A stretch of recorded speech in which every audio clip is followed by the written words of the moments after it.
Guten Tag, Brewers, and willkommen to Oktoberfest 2025. I am so excited for our brew day today because this year we've gone back to the German Hefeweizen for the Oktoberfest season, but this time we've done it properly.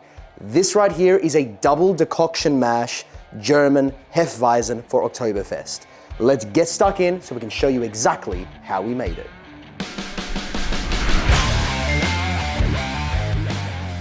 The grain bill for our double decoction mash Hefeweizen is going to be very similar to the one that we made originally about a year ago now. Definitely a year ago, because it was last year's Oktoberfest. Link to that video up there. But in this case, we're going to be upping our flaked wheat a little bit to go for a slightly fluffier body, a slightly fluffier head at 15% of flaked wheat. This is not going to go in the grain mill. For the rest, we are going to have 35% floor malted Bohemian Pilsner malt. So we're going really high quality ingredients for this one. I loved this beer last time and I want to do it justice. And the other 50% is just going to be straight up wheat malt. So let's start crushing.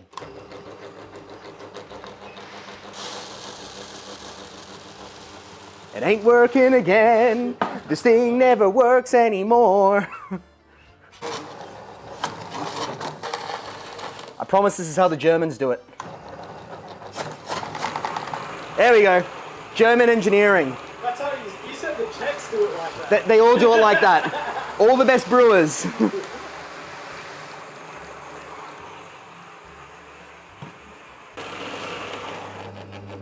Now we're also going to throw in half a kilo of rice hulls to help us with our sparging, because we're using a lot of wheat and a lot of rolled wheat. This is going to make sure we don't get a stuck sparge. With that said, let's start mashing. Now there's going to be a few steps to today's mash. First thing that's probably worth pointing out when it comes to the water is we are going to be running with 20 liters of strike water today, starting at 45 degrees Celsius for a ferulic acid step.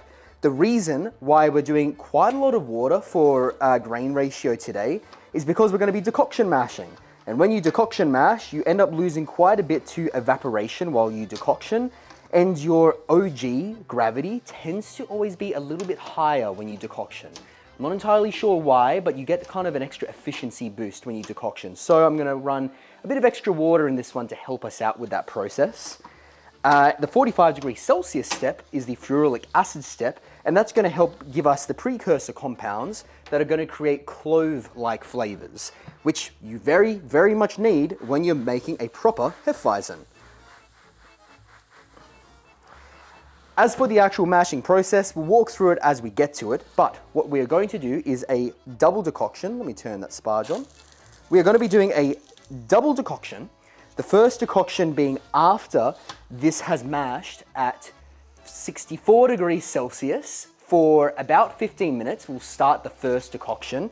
We'll let the main mash keep going on for another 15 minutes while we do that decoction. Then we'll add the decoction back to the main mash to bring this one up to temperature of 69 degrees Celsius, where we'll let it sit again for about 15 minutes at that final step before pulling out another portion of grain to do our second decoction, which we'll add back in when it's time to do our mash out. So giving us two different main mash steps, one at 64, one at 69, but with decoctions in between, helping increase our temperature to those steps and giving us all the good flavors of a decoction while we're at it. Make sense? Confused? I'm a little bit confused. Don't worry if it sounds confusing, I promise. It's much simpler than you think once you put it into practice.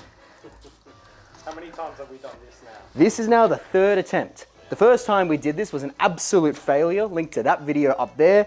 We did it with a Marzen last year for Oktoberfest and absolutely butchered that brew day. So if you want to have a good laugh at my expense, I recommend checking that video out.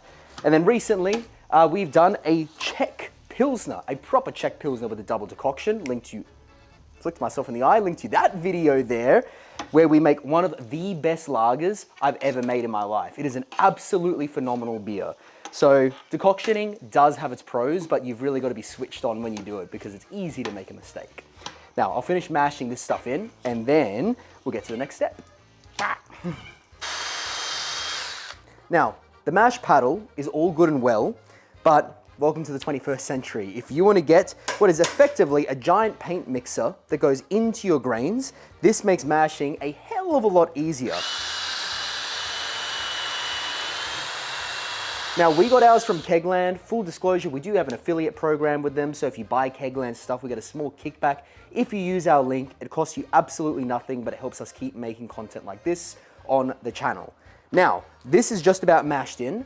We are gonna let this sit for 10 minutes, and then we're gonna come back when we are 15 minutes into our 64-degree beta step of the mash. See you in a second. It is now time to kick off our first decoction. Now, if you're new to decoction mashing, I promise I explain this much better in the Marzen video, but the way that this works is we're gonna take out about 1/3 of our grain, focusing on quite a thick mash, so more grain to water than what your typical mash would be, into a separate pot, which we're gonna boil the bejesus out of. The whole idea behind this is that by cooking these grains, you're going to explode all the starches inside them, which is going to release all kinds of good enzymes and good flavors, but you're also, I've done this really badly, you're also going to effectively caramelize the sugars in these grains and cause Maillard reactions. Maillard reactions are the things that give you melanoidins, which are those beautiful, sweet, but not sugary sweet, complex flavors. So think of like when you cook a steak, and you cook that steak perfectly, and you've got a nice crust, a nice bronzing on both sides. That's Maillard reactions and melanoidins, and that's what gives you that complex flavor. So that's basically what we're trying to do here. You can cheat with this. You don't have to do decoction mashing. You can get melanoidin malts, and it will get you, I think, probably like 90% of the result, but there's something about doing it the real way that gives you just better flavor than you would get any other way. I can't really explain it. You got to try it for yourself to really understand what I mean by the flavor complexity. But that is about 1/3 of our mash. We're gonna whack that on the hot plate, start her up, and now here's the really important part. We cannot stop stirring, because whilst this is going ahead, we could very well scorch our grains. We need to make sure that there is always movement going on so that we don't get burnt flavors going into our mash. We're gonna get this up to a boil, or as hot as we can go, hold it there for about 15 minutes, and then we're gonna add it back into the main mash to let it get to the third step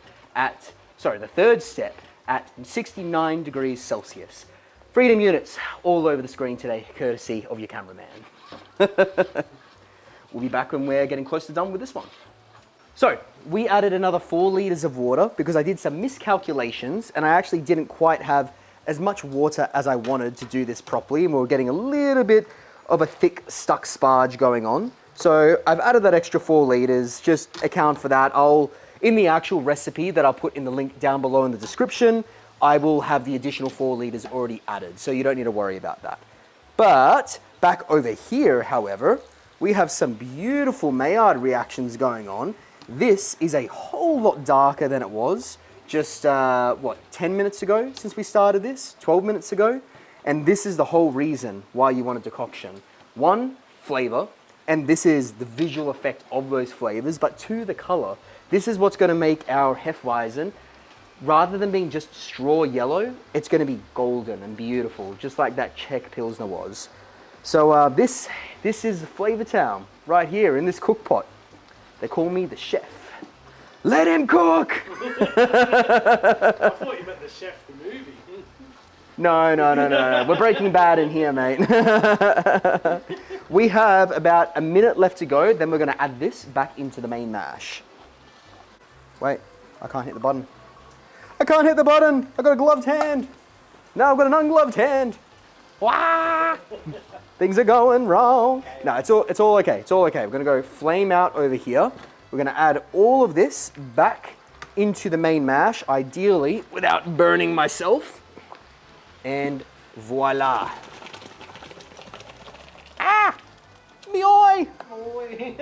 So, this has now significantly darkened up the rest of the main mash. We are now also having used this to increase the temperature to the next step mash, because all of this was boiling liquid. There's an actual formula that you can use to calculate how much the decoction to increase to the next step. It'll be on the screen right now if I can find it for Odin. But that's how the brewers originally did this way back in the day before they had proper temperature control. They used decoction mashing to enable step mashing so they could get full modification and efficiency out of their grains. Now, with all that being said, I'm going to leave this for about 10 to 15 minutes at this third and final step at 69 degrees Celsius, and then we'll come back to start the second decoction. That's our timer. It is now the cue for us to start setting up our second decoction. I was unprepared, as per usual. Where's my ladle? Wah! Where is it? What? Found it. I found my ladle. Everyone calm down. It's okay. All right, let's get you out. All right, second decoction. We are going to rinse and repeat. Do exactly what we did the very first time, just, going again. And you don't need to do a double decoction. If one is enough for you, that is totally fine. The idea behind this is just for us to double down on that complexity of flavor, a bit of extra sweetness in there, and just a bit of extra head retention as well. Decoction beers do tend to have better body, better head retention, which is an added bonus. Not that head retention is going to be a problem with a Hefeweizen with this much flaked wheat. But that is a little bit more to get us to about 7 liters-ish, which is about a third of this batch. One more scoop, maybe. One more for good luck. One more for good measure. All right, we're going to pop this on, turn on our flames once again, and start decoctioning round 2. If, by the way, you don't want yours to be too sweet, to have too much of that, how do you describe melanoidins? I guess in beers, I find it to be kind of like a almost sticky date character. Almost like sticky dates, almost like prunes, I guess. No, that's the wrong word. It's a darker, more complex sweetness. But when you're doing it with such a light grain bill like this, a quick double decoction, i.e. 2 15-minute decoctions, I found to give a level of malty honey-like sweetness, a touch of toffee, but not quite caramel, and that's where it landed for me when I did the Czech Pilsner. So if that's what you're going for, double decoction yours. If you want yours to be on the lighter side and just focus more on the clove and the banana, just go a single decoction, and I think you'll kind of get what you're looking for. All right, now I'm going to start stirring this one before this burns. We'll come back to you in about 15 minutes. So I was just noticing that this is bubbling and getting a hell of a lot hotter than the last time I did this, and that makes a lot of sense. I've got a lot less stuff in here, because the last time I did this was for that Czech Pilsner, which was a double keg batch in the big Brewzilla. This one's a single keg batch in the baby Brewzilla, so there's a lot less in this stock pot, which means it's getting hotter. So I think we're actually getting a lot more melanoidin effect this time than we did for the other one, and that's just made me realize I want to go flame out because I don't want to hit those melanoidins too hard. So I've just turned that off, and I think we are just about ready to add this back into the main mash. Give me a second to check how much longer this has to go. All right, time to add it all back together into the main mash. Decoction mashing is a workout and a work of art all in one. It's a labor of love, but the end result, I promise, is worth it. Even if it does look like you're adding pig slop back in when you do that. All right, just gonna rinse everything out of this pot to make sure we're not leaving any sugars on the table. I was gonna say the pigs need a drink. The pigs do need a drink. Are you calling me a pig? Us. That'll do, pig. That'll do. All right, there we go, all back in the main mash. This is now gonna start heating up to its mash out temperature of 77 degrees. But lest I missed my guess, adding that decoction back in has probably gotten us just about up to that 77. So I'm gonna let this mash out now for about 15 minutes, then we can move on to sparging. We are now at the end of mashing, time for sparging. So we're lifting up our grain bed to start draining out.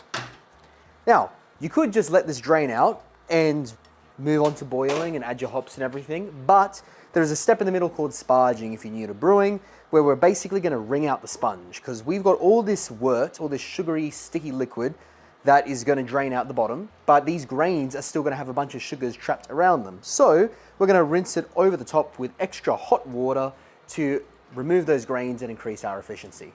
That's kind of the gist of it. We're going to do so with 15 litres of sparge water today, and it's already had its phosphoric acid added to account for the pH.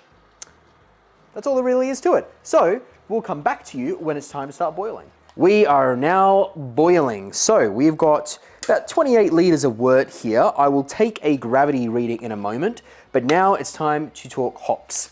This is a Hefeweizen. We actually don't need that much hops. We're only going to use a little bit at the start of the boil to get some IBUs in this case 9.5 or 10 IBUs of Spalt Spatler in this particular case. We're going to be running with 1 ounce / 28 grams of the stuff. And again, we're only going to be doing this one single hop addition today because a Hefeweizen doesn't need a ton of bitterness. We only need this to have that subtle effect of making it still taste like beer, but we don't need to have a lot of hop presence because it's all about the quality of the mash itself, and then of course the yeast that's going to give us all that clove and banana character. So start your clocks, let this boil for an hour. Better turn one of these heats off because it's going to overflow.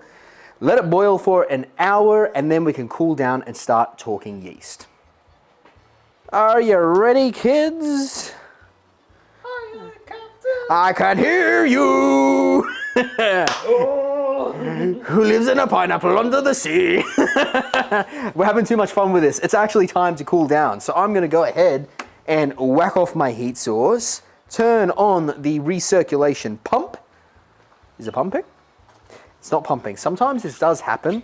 This Brewzilla is a little bit older and the pump is somewhat delicate. It doesn't like to work if it's too hot. All right, we are pumping through. We're using the counterflow plate chiller. That's going to start coming out the other end and cooling down our wort to yeast pitching temperature, which in this particular case, we're going to be aiming for something in the ballpark of 25 degrees C. And we're coming out. We are coming out. Beautiful. How much have we got left? About 24 litres of wort. I think that calls for a gravity reading. So I'm going to just use this pole. I promise it's been sanitized by being very hot wort. Okay. We are looking at 1.055. So it's going to be a boozier Hefeweizen than originally planned. This might be something close to 6%, depending on how low this final gravity actually goes. It's all right. I don't mind a little bit more booze in my glass, and it's Oktoberfest, so why not celebrate properly? We're going to get this down to 25 degrees C. When we do, we can talk about yeast. We are already coming out at yeast pitching temp. Thank you very much for cold Australian winters. Time to transfer. This was coming out at about 23 degrees Celsius, so slightly under where I'd like to pitch my yeast, but that's okay. It's a Hefeweizen. It will take off very, very quickly because we're going to have a relatively warm fermentation because we want to push to the phenolics and those extra aromatic compounds, particularly banana. I want a ton of banana popping up in my Hef, so we're going to ferment this thing on the warmer side. Once we're done transferring, we'll finally pull out that yeast and tell you what we're going to run with this year. The reason why we've been struggling to finish this video is because we've been doing a bit of a taste-off. As you'll notice, there's a lot of different beers poured here. That's because we like to treat our Patreons. We are tasting a bunch of different beers, talking about new ideas. If you want to get involved with this, join the link down below. Jump on and become a Patreon, or buy some Wombat merch, beer banter and bloody good times. That's what this channel is all about. Help support it so we can keep making videos like this. Now we can cut back over to talk about yeast. It's time to be a pitch bitch. We've got our transfer done and it's time to talk yeast. This year we are going to be using German wheat style yeast from Brew. And you know what? That's the exact same yeast we used last time because I did not plan well enough in advance, and it's quite hard to get a large variety of wheat beer yeast in Australia, and quite frankly, the results with this were just so top tier, I kind of wanted to use it again. But please comment down below if you do have a recommendation on a better wheat beer yeast, specifically for emphasizing the banana characteristics. That's what I really want to lean into for this. Recommendations below, please. But time to pitch our yeast. Beautiful. And as always, we've got to see the doctor and take a pill. Back in a sec. The pill is a wrapped pill. If you have been a long-time viewer of this channel, you would know that recently I've taken to using one of these from Kegland. Link to this product right down below. And a link to the video where we give this thing a full review right up there. But basically, this gives you real-time readouts of your fermentation in action so that you know when it's time to dry hop, when you're hitting final gravity, when it's time to start cold crashing, etc. It's not necessary, but it's a lot of fun, and this hobby is nothing but fun. So if you want to get some real-time readouts right to your phone, I'd recommend checking it out. Now, there's nothing left to do but sit back and wait. I'm going to ferment this at 22 degrees Celsius, that in freedom units. Again, warmer side, but I really want to push the banana on this one. I really liked how it presented last year, which I think I did 22 as well. So there's a chance I might bump this up to 23. If I do, it will show up on screen.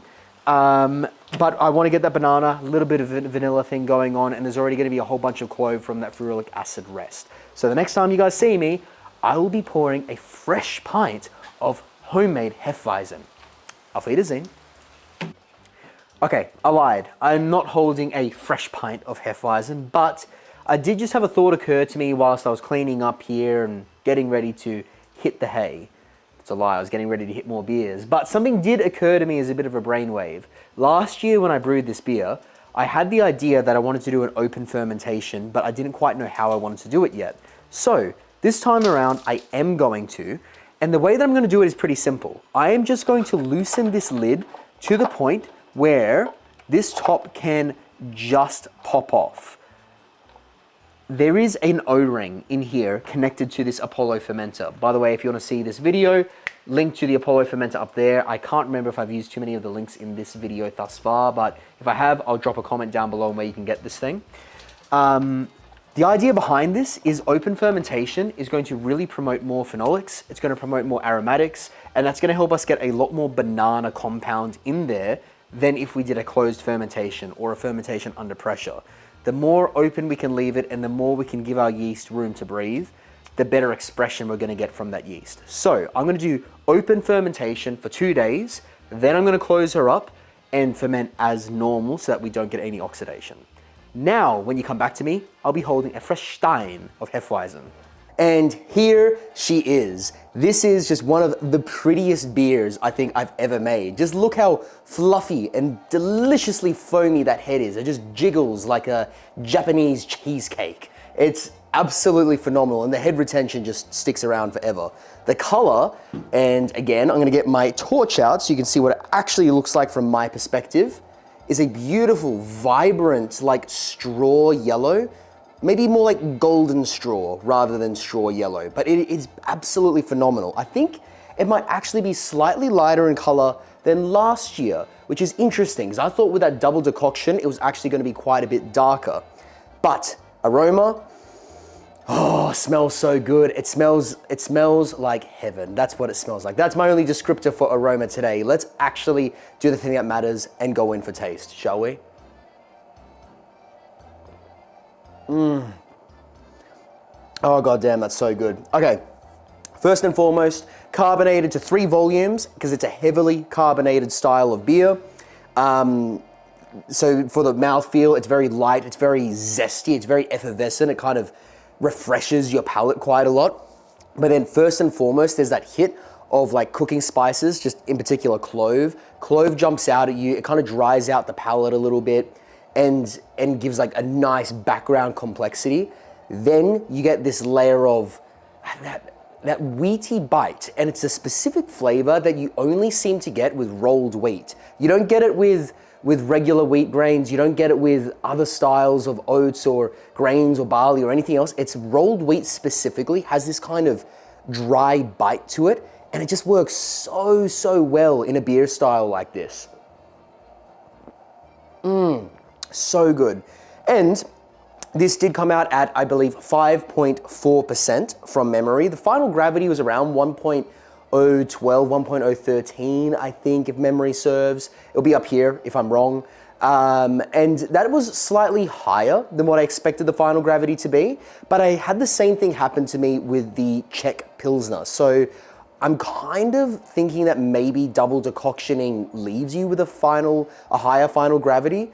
Comment down below if you think otherwise, or you've had a different experience, or you have another idea for why this might be happening, because it's specifically with the decoction mash beers, I've noticed that trend. And then after all of that, there is banana coming through, but I have to say the banana is less, oh, hang on. No, it is there, it is there. There's, I feel like, a bit more clove than last year's version.